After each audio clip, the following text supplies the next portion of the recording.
The autumn rain hammered against the windows of our colonial-style home in Westchester County, New York, each drop echoing like the rhythm of my shattered heart. I was 34 years old, sitting at our mahogany kitchen table with a steaming cup of Dunkin' coffee, scrolling through my Bank of America account on my iPhone while waiting for my husband Marcus to come home from his construction job. The familiar scent of pumpkin spice candles filled our $485,000 house on Maple Street, a home we'd bought 3 years ago with part of my inheritance. That's when I saw it. A withdrawal I didn't recognize. $47,000. Gone. My hands trembled as I refreshed the page, hoping it was some kind of banking error. But there it was again, bold and unforgiving. Withdrawal, $47,000. Authorized by Marcus Thompson, 10/15/2025, my inheritance. The money my beloved grandmother Rose had left me when she passed away 6 months ago. The $150,000 that was supposed to secure our future, help us start the family we'd been dreaming about for 5 years of marriage. The nest egg that represented 3 generations of my family's sacrifice and hard work. Marcus Thompson, 36, my husband of 5 years, the man who promised to love and protect me through better or worse, had stolen nearly a third of my grandmother's legacy. I heard his Ford F-150 pull into our driveway, the familiar rumble of the engine that once brought me comfort now filling me with dread. My heart pounded as his work boots stomped across our front porch. Marcus walked through the door, his hard hat in one hand, lunch cooler in the other, his Carhartt jacket soaked from the rain. "Hey, beautiful," he said with that charming smile that had won me over at a barbecue in Buffalo 7 years ago. "How was your day at the clinic?" I worked as a dental hygienist at Westchester Family Dentistry, making $28 per hour, honest work that barely covered our monthly expenses. Marcus made $31 per hour as a foreman, and together we managed to live comfortably in our middle-class neighborhood where kids rode bikes and neighbors still waved from their porches. "Marcus," I said, my voice barely above a whisper, "we need to talk." He must have sensed something in my tone because his smile faded.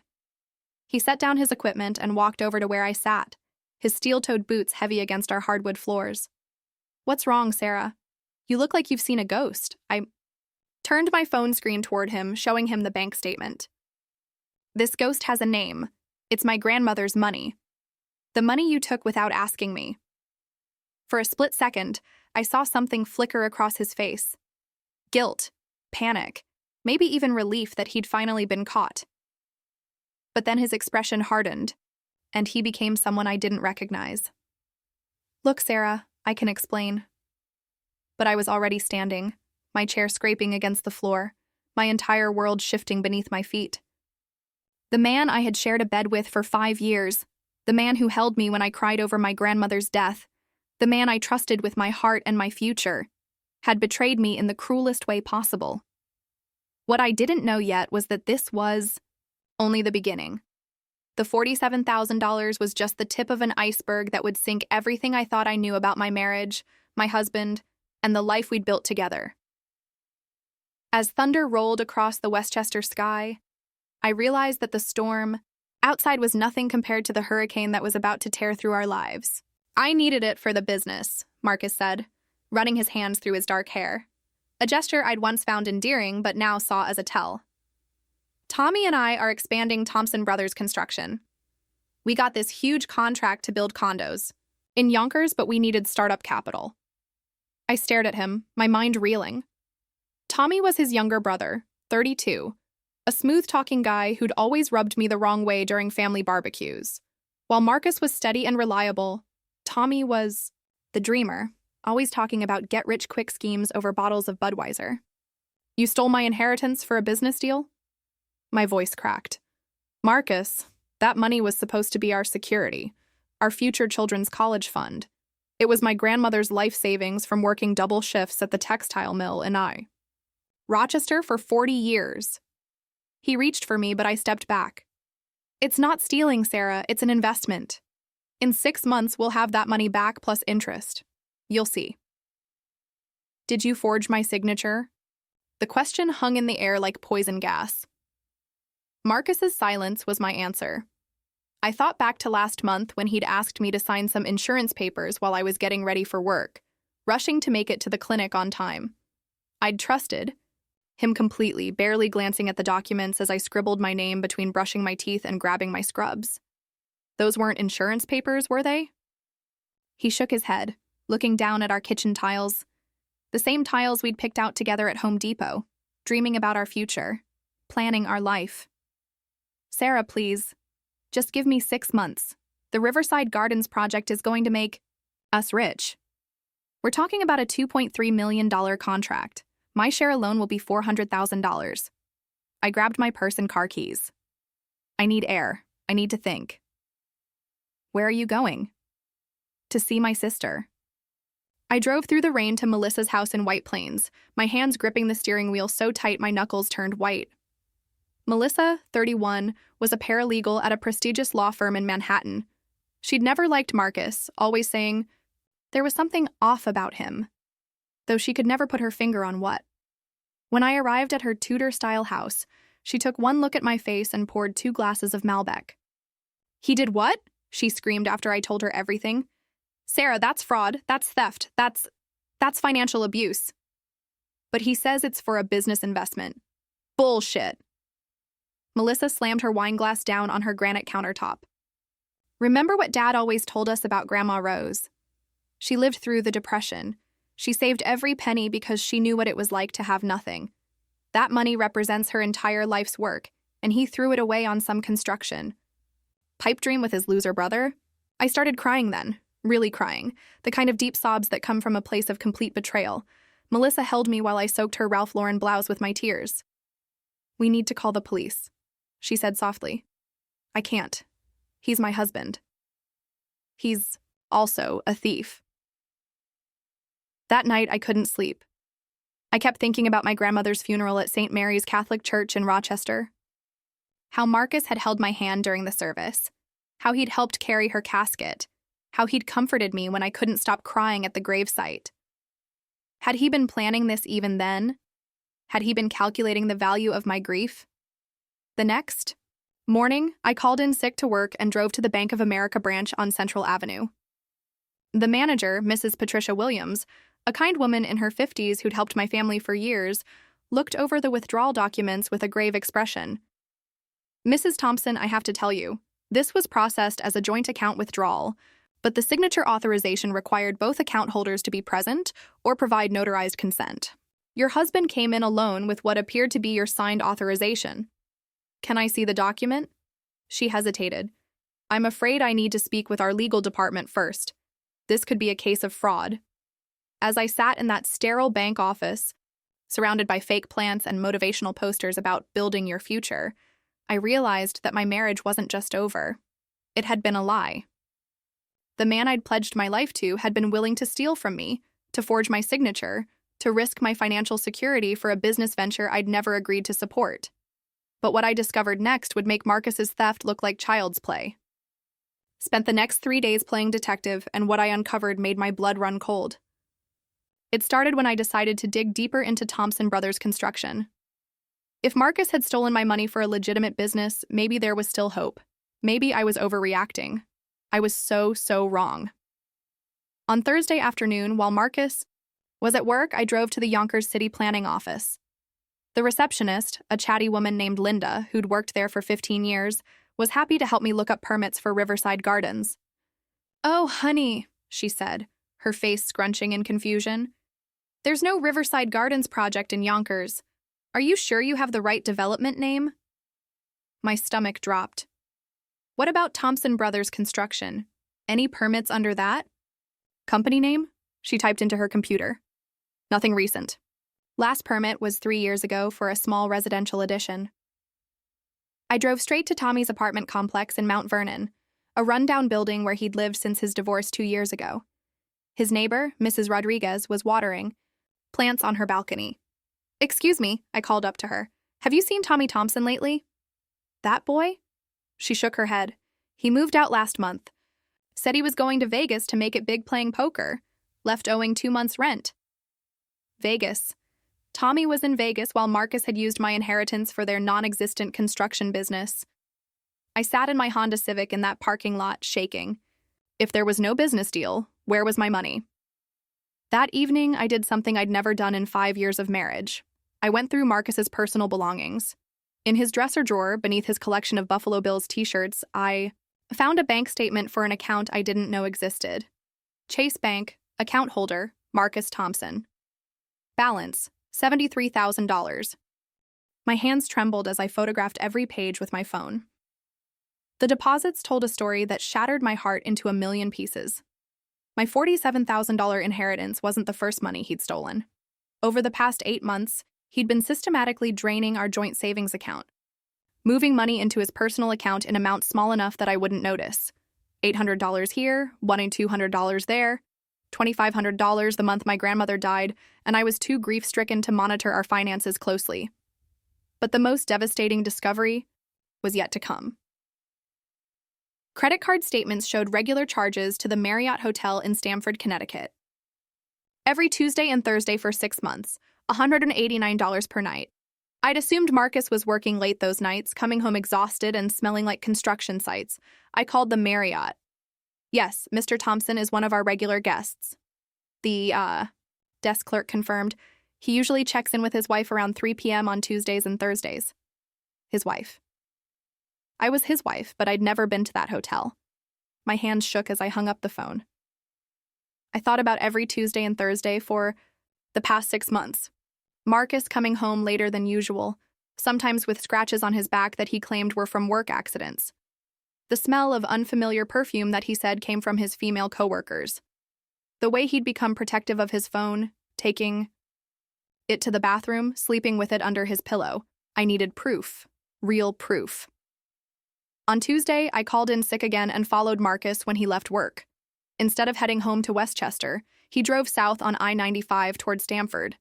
I stayed 3 cars behind, my heart pounding so hard I thought I might pass out. He pulled into the Marriott parking lot at 3:17 p.m. I parked behind a large SUV and waited. At 3:34 p.m., a silver BMW pulled up. A woman got out, tall, blonde, probably, in her late 20s. She wore a designer dress that cost more than my monthly salary and carried a Louis Vuitton purse. Marcus walked up to her, pulled her into his arms, and kissed her like he used to kiss me. I took pictures. Video. My phone captured everything. Marcus's face, her license plate, the timestamps, their body language that spoke of an intimacy built over months, not stolen. Moments. I followed them inside, keeping my distance. They registered under the name Mr. and Mrs. Johnson. The desk clerk smiled at them like they were regulars, which they were. I waited in the lobby, pretending to read a magazine until they disappeared into the elevator. That's when I approached the front desk. "Excuse me," I said to the young clerk. "I think that man who just checked in dropped this in the parking lot." I held up Marcus's business card, which I'd grabbed from our kitchen counter. The clerk looked at it.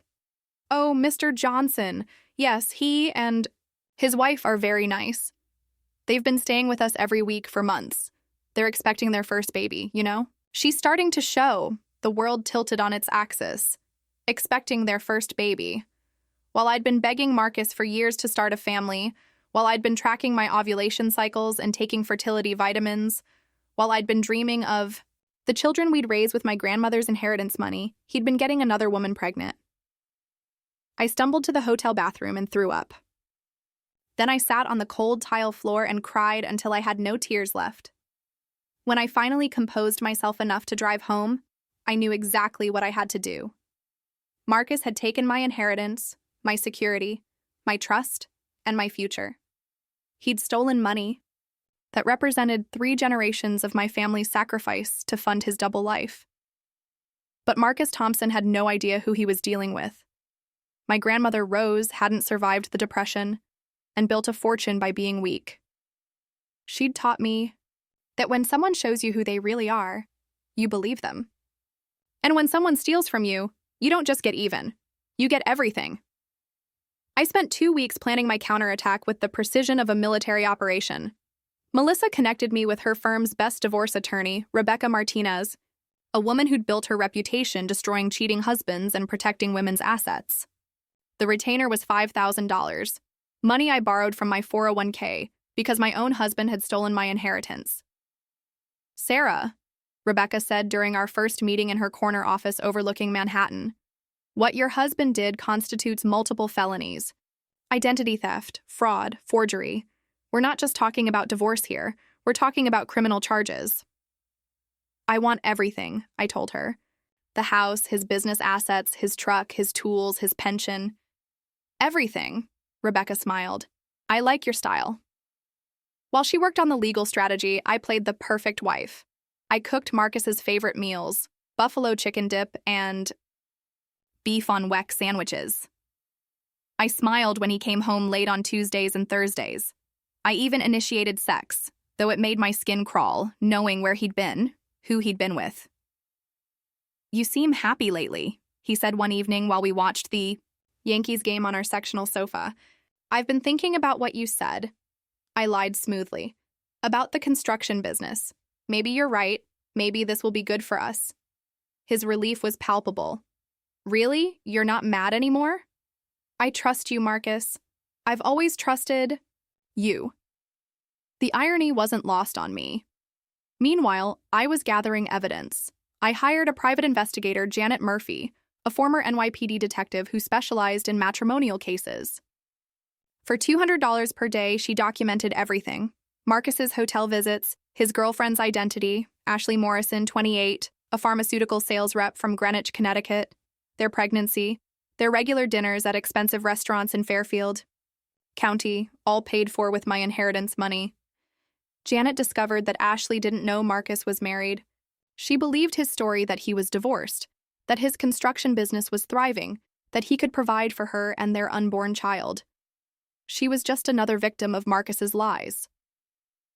The breakthrough came when Janet followed Ashley to her doctor's appointment, Dr. Patricia Chen's office in Greenwich. A quick record search revealed that Marcus Thompson was listed as the father on the intake forms and that he'd been paying for Ashley's prenatal care with cash. My cash. Sarah, Janet said, showing me the photos from outside the doctor's office. This woman is due in December, which means she got pregnant in March. March, the month after my grandmother's funeral. While I was still mourning, still crying myself to sleep, Marcus was starting a new family with another woman using money that represented my grandmother's life's work. The final piece of my plan fell into place when I discovered that Marcus had been lying about his finances for our entire marriage. The house wasn't in both our names as I'd believed. He'd somehow kept me off the deed while still using my credit score to qualify for the mortgage. His construction business, which I thought was struggling, actually had $127,000 in assets. His pension from the union was worth $89,000. On November 15th, exactly 1 month after I'd discovered the first theft, I was ready. Marcus came home from work at 6:30 p.m., his lunch cooler in hand, completely unaware that his world was about to implode. I was in the kitchen making his favorite dinner, pot roast with potatoes and carrots, just like his mother used to make. "Smells amazing in here," he said, kissing my cheek. The kiss felt like betrayal itself. "We're celebrating," I said with a smile. "Celebrating what?" "Sit down first. I have news." Marcus sat at our kitchen table, the same table where I'd discovered his first theft. He looked tired but happy, probably thinking about his pregnant girlfriend, his double life, his successful deception. I placed a plate in front of him and then casually set down a manila folder. "What's this?" he asked, opening it. "Divorce papers. You've been served." The color drained from his face as he saw the first page. Sarah Elizabeth Thompson versus Marcus James Thompson. Petition for dissolution of marriage with allegations of fraud, identity theft, and adultery. "Sarah, what? I don't understand." I sat across from him, my hands folded calmly. "I know about Ashley Morrison. I know about the baby. I know about the hotel room in Stamford. I know that there's no Riverside Gardens project, no business expansion, no legitimate reason you stole my grandmother's money." Marcus stood up so quickly his chair fell backward. "You've been spying on me?" "I've been investigating my husband, who I discovered is actually a thief and an adulterer." I pulled out my phone and showed him the photos. Him and Ashley kissing in the hotel parking lot, holding hands at dinner, her pregnant belly visible in profile. "Sarah, please, I can explain." No more explanations, Marcus. No more lies. I stood up and walked to our kitchen window, looking out at the neighborhood where I'd thought we'd raise our children. I've frozen all our joint accounts. I've filed charges with the district attorney's office for identity theft and fraud. I've contacted your union about the misuse of funds. And I've hired the best divorce attorney in Westchester County. Marcus was staring at the divorce papers, his hands shaking. You can't do this. We can work this out. Ashley, she doesn't mean anything. Ashley is pregnant with your child, Marcus. She means everything now. The baby. It might not even be mine. I felt a stab of pity for Ashley Morrison, carrying the child of a man who would discard her as easily as he discarded me. DNA tests will sort that out, along with child support calculations. Sarah, please. I love you. I've always loved you. This thing with Ashley, it just happened. It doesn't change how I feel about you. I turned to face him, and for the first time in weeks, I let him see the full extent of my rage.